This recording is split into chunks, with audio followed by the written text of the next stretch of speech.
Hello, everybody. Sasseleigh Biggons here from BigintheUSA podcast.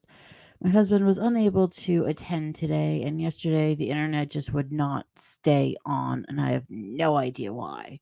So I just thought I'd come on and do this little quick session because the way people find happiness, or they think that they're on this journey for happiness, and clearly some of y'all just ain't getting there. It's like that bridge to nowhere. Your path is going nowhere, and you just don't either care or you just don't know it. Seriously. Or even from the last experience I had at the last stand up mic session. I know everyone's too broke for therapy, but do you have to spread it that way? It's like, yes, get on a stage, whine and complain, and then go about your life. And then, that's how you decide to manage or handle your disappointment in everything. I mean, there was literally a girl who got up there and said, "I'm so sorry my mother didn't abort me." That type of, I don't think your method is working, really isn't working. Or another guy, he'd always get mad every time people wouldn't think he was funny. But then the stuff he picked, it was politics. Wasn't funny. It really wasn't. It just goes to show it's like people have gotten so serious that do they even know what happiness is? I mean, they always say find your happiness, but if you don't know what that is and you're just wandering around pretending to look for something, it's like trying to find a not me. Never my mom would ask, say, who did this? Not me. And not me is meant to never be found. So it's almost like a pretend journey. So it's like the most eloquent way to be this wandering idiot. So I'm a gypsy for a cause. Like, no, you're not. You don't have a cause. And then, of course, is the other old joke from that old Brando quote of "Rebel with a cause." And he says, "So what cause do you have? What are you offering?" Seriously, they'll just be mad for whatever people are selling. They're selling unhappiness and cluelessness. They're not selling anything worth keeping. That's why you have the good comedians and people who are think they're comedians, or they think that their irony is a equal substitute for actual humor. No, it's just nicer ways of proving you're crazy. Truly, truly crazy. And other forms of mental health that our country clearly suffers from and is enjoying too many minutes of. Now, normally, I always love to say, yeah, my family's crazy and they enjoy it so much, but they really do. Because there's crazy and then there's crazy. And the only thing that beats the normal crazy is crazier. So, what are you actually trying to fix? That's why I believe that screwing with people is a gift with purchase when it comes to life. You've purchased life, and the gift is if you don't screw with people, you will be that weird guy in the corner who still lives in his mom's basement and stops talking to anyone who's genetically related because they know too much about him or her. Because nowadays that's equal. That's happening to girls just as much as happening to dudes. Ugh. And it's like you only feel comfortable talking to strangers because they don't know anything about you. And that's sad. It's like you only trust people if they don't know you or you don't know them. I mean, I know there's safety in talking to a stranger, but at the same time, how do you get better? Like, there's no growth, there's no improvement, you still get to be the same schmuck you've always been. And I thought the whole point of life was become less schmuck like the older you get. You're supposed to improve like a fine cheese or wine. And clearly that's a lost concept in this world. I mean, it's like they take their lives too seriously. It's like the depression has won. The depression has taken up permanent residency as commandant in chief. and it truly owns them. Like, that's sad. That is like a different kind of bad sad. It's like in everyday life they look so normal. But are they? Seriously, are they?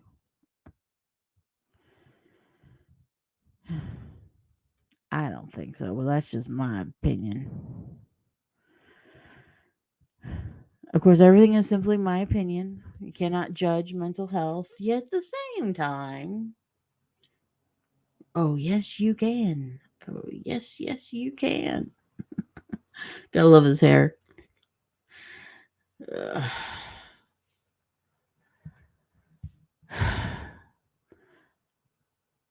It's almost like I'm not afraid for them, but it's like they're missing out on so much fun, of actual fun. And there's old, not wives' tales, but old expressions about what happens to people who stop joy from going into their heart. They're literally stopping joy and happiness from being a part of their everyday lives. And they think that if they complain in front of strangers, that somehow that will change. Or if they say, yeah, I wish, pick some political things, like, I wish that happened to me so that, I could be part of this narrative. If that's the way you want to join life, by being part of a political narrative started by some political party somewhere, now you have my sympathies of how gone you are. These are the same political type parties where we're supposed to be telling them what to do versus them telling us what's going to happen. Because voting still matters here in America. Do it often and frequently, not just for president or any other larger position. Because your local people can make your life hell just as much as the people higher up in the pyramid. I kind of see the government as a pyramid scheme. It only hurts those at the bottom. So if you really want to make change, pay attention to your world, participate more, jump in, and get used. When I say screw with people, I don't mean actually harm anyone. The person that can say the stupidest shit with a straight face, and you're like, really? That type of screwing.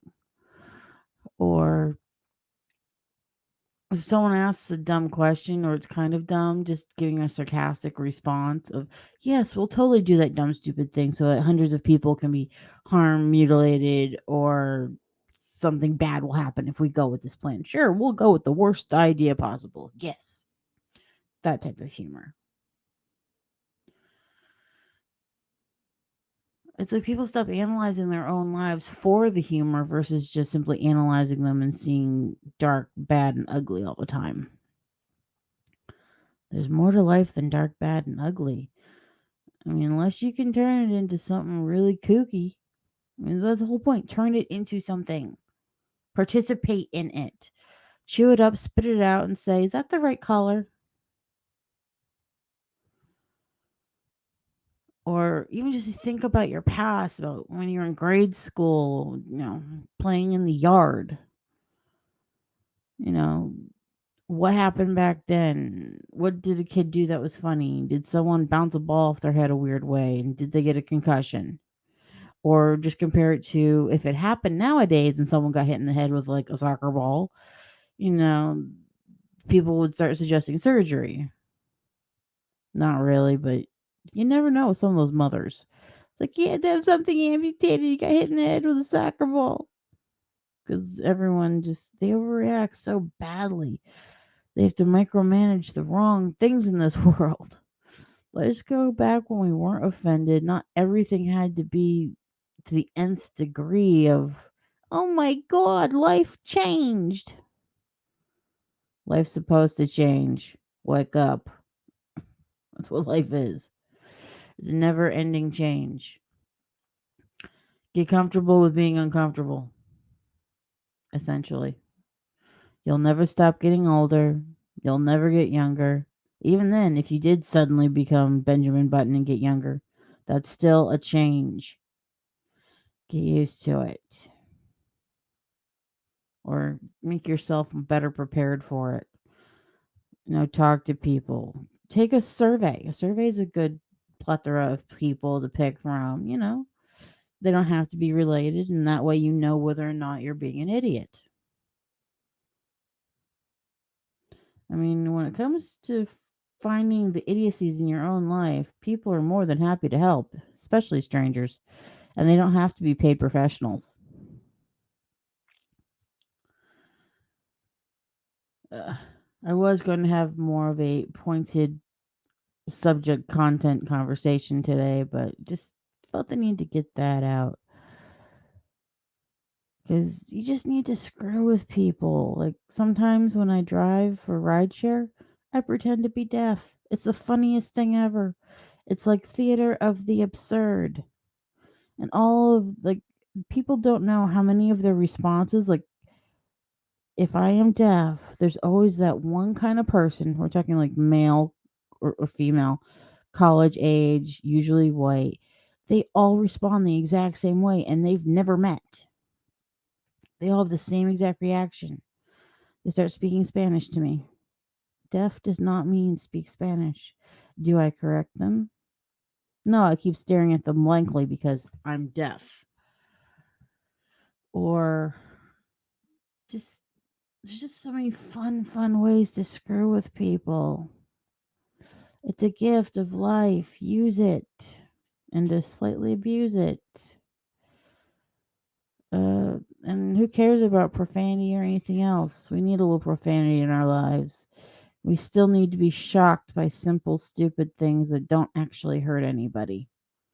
So F that S. I've been self-editing lately because that's what Instagram does to me, and I can't remember whether or not YouTube will allow it. And if I cross-post this to Facebook, they might also edit it. So I've been editing a lot. I've been trying to find new words that you get what I mean without actually saying the real words. Kind of like in The Good Place where everyone knows that they're forked or fluffed. I think I might stick with fluffed because of the porn industry. Because you got fluffers, and then if they get fluffed. It's funny to me, and no one really needs to know what it stands for. But it still makes me laugh. Plus, I like Fluffy, the comedian. We all know Fluffy, Gabriel Iglesias. So, but yeah, it's just let the happiness pour out. That's why I usually try to drag my husband in these podcasts. Together, you're better with somebody somewhere. Talk things out, get a different perspective, different stories, because life is just one giant story. If you want to get truly introspective here, why did God make humans? Because that is the biggest question of all. Not how did he make the world, the universe, and everything else? Why? In some ways, I see him sitting up in the heavens playing video games, his own homemade video games, the Mario Kart before Mario Kart. And he's like, this is so boring. I have no one to share this with. I mean, you still have Jesus and the Holy Spirit wandering around. And they're like, they're tired of reading books. They're tired of, growing their garden, doing basic stuff. It's like, we're really bored. We miss more people to talk to than just us. And even then, since they're so connected, if one thinks something, they all think it. So it's the worst version of groupthink ever. And they're like, this is so boring. Let's make something. Like what? Bam. We are created for sharing, caring, and what's that word they use in the Bible? It's not festivities. But essentially, it talks about you're supposed to break bread together. You're supposed to socialize. You're supposed to interact. You're supposed to share and care. That's why humans were created, because God was bored. And we are there to share somewhat in his glory because we are his glory. We're supposed to show thankfulness, mindfulness, consideration, like compassion, like true compassion. And true compassion just means you truly feel what the other person is feeling and want to like help limit their pain. You truly see the condition versus just blindly doing something. It's not about being blind. It's about being. They always say woke. It's like those people ain't woke.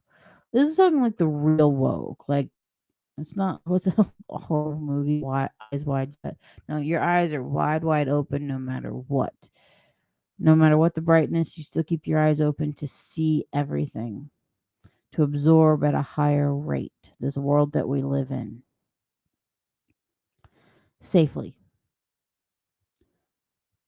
That statement may or may not include drugs and alcohol. Probably without either of those, but no, there are good things out there. Did you bother to find any today?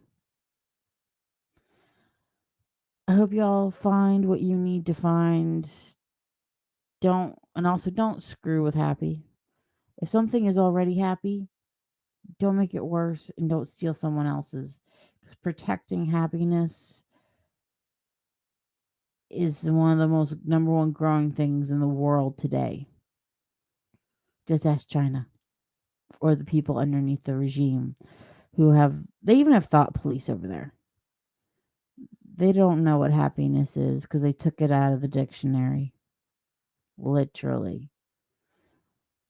So while we still own ourselves and the bots have not taken over, protect all the happiness that you can get. Participate in life. And don't F happy. Don't fluff happy. Don't take it for granted. Own it, share it, like it. Be an active participant for good. That's all, everybody. Have a good one. I'm going to go find people to drive the airport. Should be fun in the 107-degree weather that we're having here in Texas. If you see the bottom, we're on like everything, or basically it's me. So comment, share, like, whichever. Have a good one. Take your own life seriously and then laugh about it.